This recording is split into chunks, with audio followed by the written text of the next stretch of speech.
Hi, I am Utkarsh Bharadwaj, currently a second year undergraduate at IIT Bombay. इस lecture में हम लोग पढ़ने जा रहे हैं अबाउट गॉस एलिमिनेशन मेथड, जो कि एक बहुत इम्पॉर्टेंट टॉपिक है इस मैट्रिक्स चैप्टर का।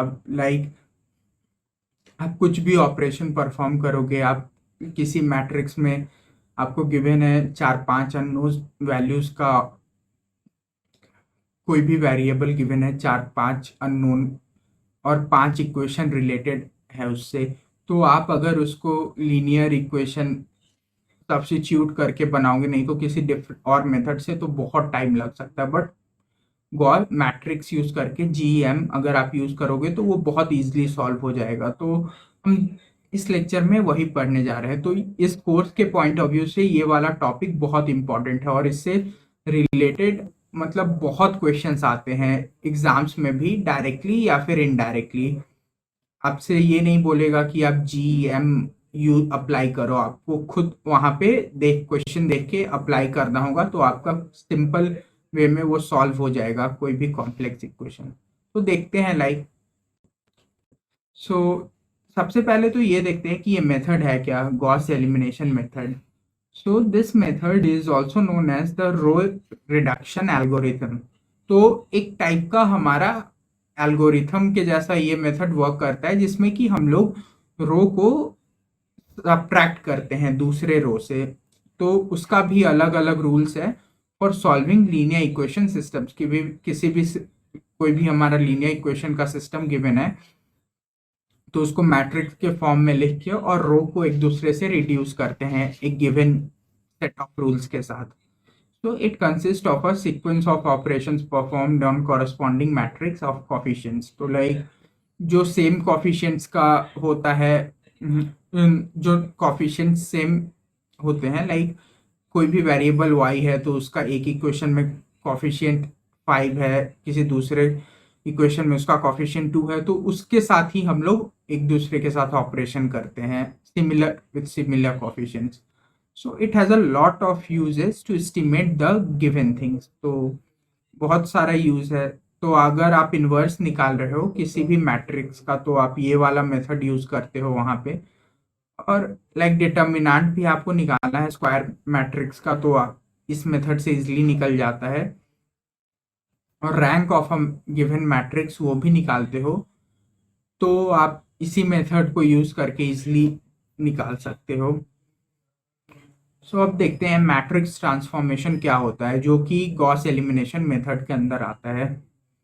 To perform row reduction on a matrix we have to complete a sequence of elementary row operations to transform the matrix till we get zeros on the lower left corner of the matrix. जब तक जो कोई भी हमारा इस type का system बनेगा matrix में,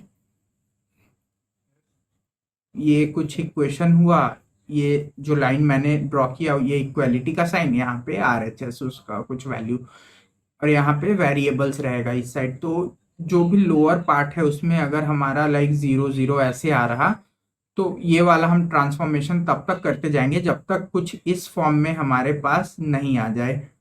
तो यहाँ पे कोई नंबर आएगा, उसको अल्फा मान लेते हैं, यहाँ पे बीटा गामा, और ये पूरा लाइक हमने 3x3 का मैट्रिक्स कंसिडर किया। यहाँ पे वो और भी ज्यादा या कम भी हो सकता है, कम इन द सेंस 2। तो यहाँ पे कोई तीन कांस्टेंट होगा, हम कोई तीन कांस्टेंट होगा हमारे पास, और ये नीचे एक ही होगा। तो यहाँ पे हम लोग ऐसे मान लेते हैं कि एक्स वाई जेड, तो so alpha times z is equal to this value, जो यहाँ पे कुछ भी 5 आ रहा, ऐसे ही हम कंसिडर करें। तो z is simply 5 by alpha, तो हमने रिड्यूस कर दिया, तो इसलिए अब फिर इसको ऊपर वाले में सब्स्टिट्यूट करके z का वैल्यू हम इस इक्वेशन को सॉल्व करेंगे, और इससे सिंपली रिड्यूस होते जाएगा हमारा लीनियर इक्वेशन। मल्टीप्लाइंग अ रो, अब स्वैप। ये सारा फॉर्म में लाने के लिए हम लोग ये सारा ऑपरेशंस परफॉर्म करते हैं। We get a upper triangular matrix. तो ये कुछ अपर ट्रायंगुलर ऐसे फॉर्म कर रहा, हम ऑब्जर्व कर रहे हैं। तो basically there are 3 types of elementary operations जो कि हमको करने होंगे ये अपर ट्रायंगुलर मैट्रिक्स लाने के लिए। Swapping two rows, the two rows, तो मान लो कि हमारे पास ये एक रो है और इसके ऊपर वाला दूसरा रो है, तो इसको इस दोनों को इंटरचेंज कर दो, स्वैप कर दो एक दूसरे के साथ। Multiplying a row by a non zero number, किसी भी रो को कुछ भी लाइक कांस्टेंट से मल्टीप्लाई कर दो।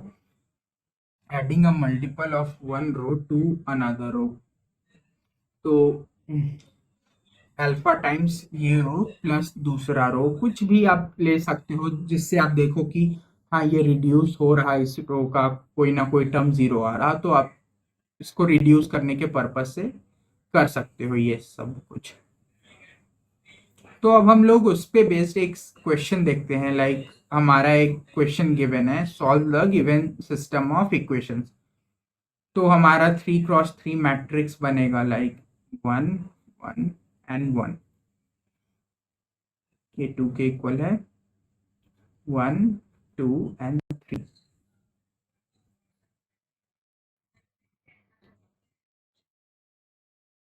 तो 1 3 एंड 4 यहाँ पे बना, तो यहाँ पे 5 एंड 11 बना। तो अब देखते हैं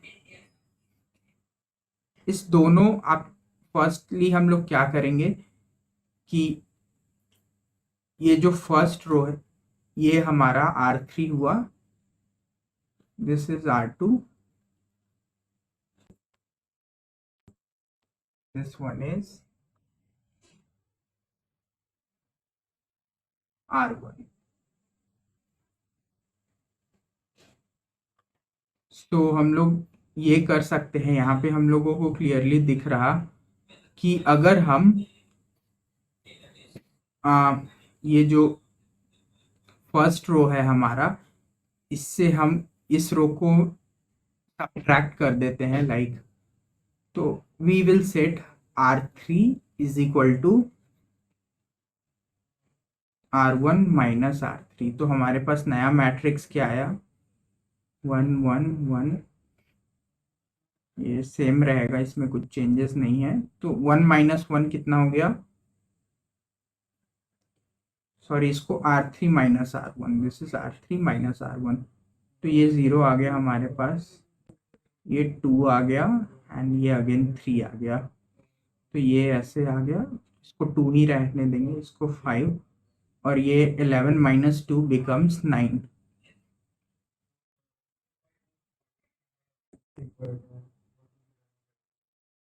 सो अब हम देखते हैं, अब हमारे पास लाइक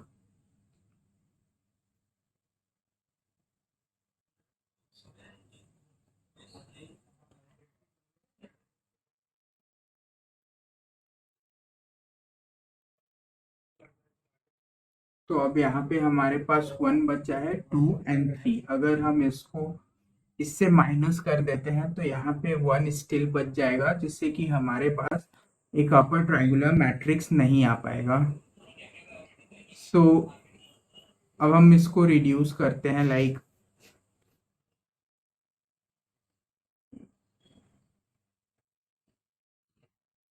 तो लाइक हम अब ये वाला ऑपरेशन प्रेफर करेंगे, R2 is equal to R2 minus R(1). तो कुछ ऐसा आ रहा हमारे पास, 1 1 एंड 1, दिस बिकम्स 0, ये फिर 1 आ गया हमारे पास, और ये 2 आ गया, एंड अगेन ये 0, ये 2 एंड ये 3। तो 2 5 - 2 इज 3 एंड दिस इज 9। तो अब हम ये वाला ऑपरेशन कर रहे हैं कि R3 is equal to R3 minus twice of R2। तो R3 is equal to R3 minus twice R2 करेंगे, तो ये 1 1 1, यहाँ पे 0 1 2, यहाँ पे 0 माइनस ट्वाइस 0, कुछ फर्क नहीं पड़ेगा, और ये 0 हो जाएगा because 2 minus twice of 1 is 0, and this is -1। Again ये 2 हुआ, ये 3 हुआ, और ये भी नीचे भी 3 आ जाएगा। तो यहाँ से हमें क्लियरली दिख रहा कि -z = 3, तो z का वैल्यू -3 आ गया हमारे पास। अब इसको ऊपर वाले इक्वेशन में हम सब्स्टिट्यूट करेंगे, तो y -2z, तो -2z का वैल्यू क्या आएगा, +6, तो y +6 = 3, तो y का भी वैल्यू यहाँ से -3 आ गया। अब ये y और z = -3 को हम लोग फर्स्ट इक्वेशन में सब्स्टिट्यूट करेंगे, सो x -6 = 2, देयरफॉर x = 8। तो हमारा फाइनल सॉल्यूशन क्या आ रहा, ये इक्वेशन को सॉल्व करने के बाद,